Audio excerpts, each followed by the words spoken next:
When you play the Game of Thrones, you Subscribe and like. or you die. There is no middle ground. All right, hello YouTube. So we're back on the Grease Goblins channel, and I hope you guys all enjoyed the 40-minute rant video of me doing on Season 8. I enjoyed doing that. It got a lot of anger out.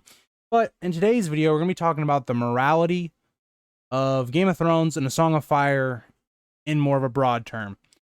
So if you're excited for this video, like, comment, subscribe. As always, if you want to see more from me, we upload about, I'd say 2 to 3 times a week at 7 p.m. U.S. Central Time.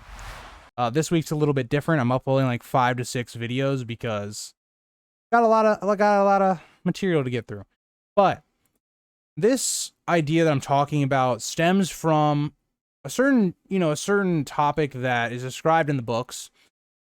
That is, Robert Baratheon wants to basically assassinate Daenerys when she becomes pregnant with Drogo's child. Now, you're first reading through, you're sitting here going, no, you don't want to see Daenerys die. From Ned's point of view, he's saying, don't do this, it's not honorable and stuff. And on face value, it seems like a good for like your morale to not do this. Like, it's a morally good choice. But is it? Because I want you to think about something. Now, Robert Baratheon's logic wasn't really thinking about what the future would hold. His was more like he hates the Targaryens, so wants them all dead. But if you look at other people's logic, like Renly, in the books, what he's saying is basically, even Pycelle at this point actually, saying that if we don't kill her now, who's to say she doesn't bring an army, or her offspring doesn't bring an army, or hell, even her son down the road brings an army across into Westeros?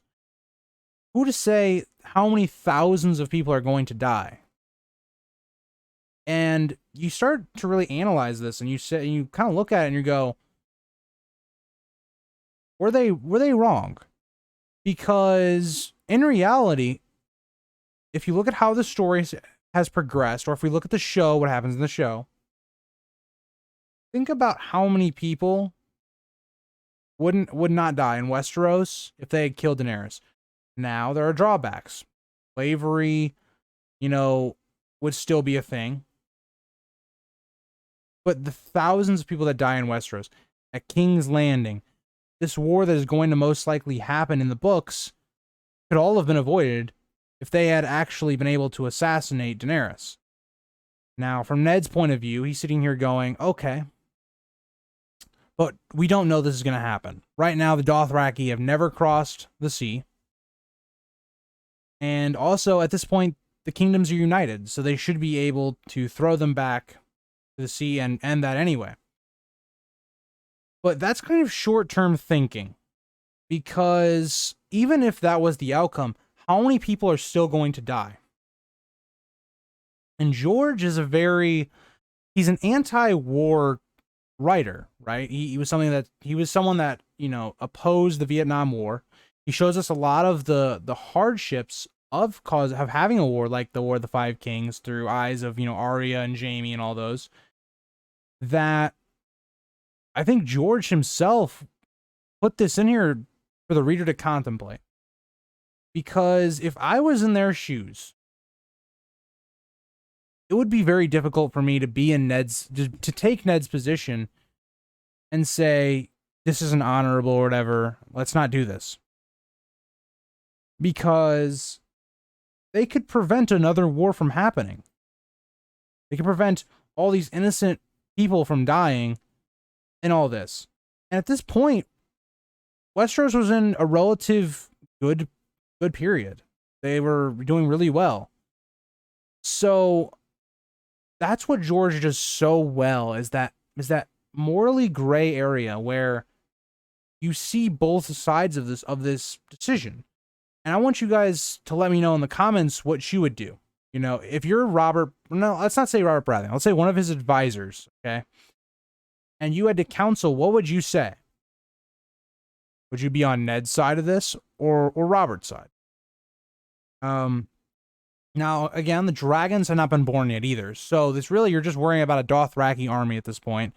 Everybody didn't think dragons were possible to come back. So it's very interesting. And this isn't the only time we get something like this. As you go a little further into the books, and you also have a situation where Tywin and Tyrion have this conversation. Is it better to kill, a few thousand people or 100 men at dinner, or to have an all-out war that affects the innocent people? It affects, the soldiers themselves. How many more thousands of men would have died if this conflict had continued? So, yes, the Red Wedding is a horrible event. We see it happen to our, some of our main heroes of the story. But Tywin has a point that way more people would have died if the conflict had kept going. Now, Tyrion fires back saying that's not why you did it. You don't care about the people. You care about, securing, the line and stuff. But in Tywin's eyes, he eliminates the biggest threat to them at this point, the Starks. And there is a chance that there's going to be peace because Sansa is married to Tyrion at this point. So, and we don't know that Bran and Rickon are still alive. Jon is a bastard. Arya, we don't know. So Sansa's the only living child that they know of right now. So Tywin is sitting here going, okay, I can bring peace to the realm. Because at this point, who's left to oppose me?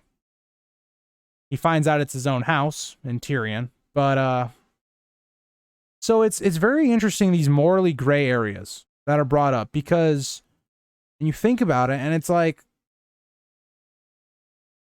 you see why these cruel actions happen, but in the end, it does seem like they have this good for the people type mindset, even though maybe that's not what their personal beliefs are for, of why they're doing these things. And it's very interesting to me that George does this, because it makes his writing it makes it way better, because in a lot of stories we have this villain, or we have these villains that are they're just bad. Lord of the Rings. I love Lord of the Rings. Okay, it's one of my favorite books, shows to watch or read. Okay? But Sauron, in my opinion, is a way more compelling villain than Sauron, because Sauron is just bad. There's no gray area. Saruman is a character that you kind of see why he goes bad. And he's a character you can he's sitting here going, okay, we can't beat Sauron if he comes back. And the One Ring would give him that power that he thinks could beat Sauron, and it ends up corrupting him and stuff like that. So that's how I look at the Game of Thrones or A Song of Ice and Fire as a whole. Is George makes great villains because he makes them villains we can understand. Cersei is a character that we understand through the POV chapters, and we kind of sympathize for, but we understand how cruel and stupid she is, and still don't really like her. It's just we understand her as a villain. We understand what drives her, what her motives are. And George does such a great job of that. And another one of these morality issues is Theon. Theon has a perfect choice that brings in that morality. You have the Stark morality of being very honorable. Does he stay honorable and loyal to the people that basically raised him and taught his beliefs? Or does he go with his father, who's telling him to go against those people, but this is his biological father? It's that morality where it's like, what does he do? He's put into an impossible situation of where there's just that gray line, and I could go on and on about what George does really well with writing these characters, but yeah, I hope you guys enjoyed this video. There's just a small topic I wanted to talk about. Let me know if you guys have any other videos like this you would want me to do, or if you got other situations of just the great morality that George does put into the books. So let me know. And I hope you guys all enjoyed watching this video. and I will continue to put more out for you guys. So yeah, I will see you all in the next one. Peace, guys.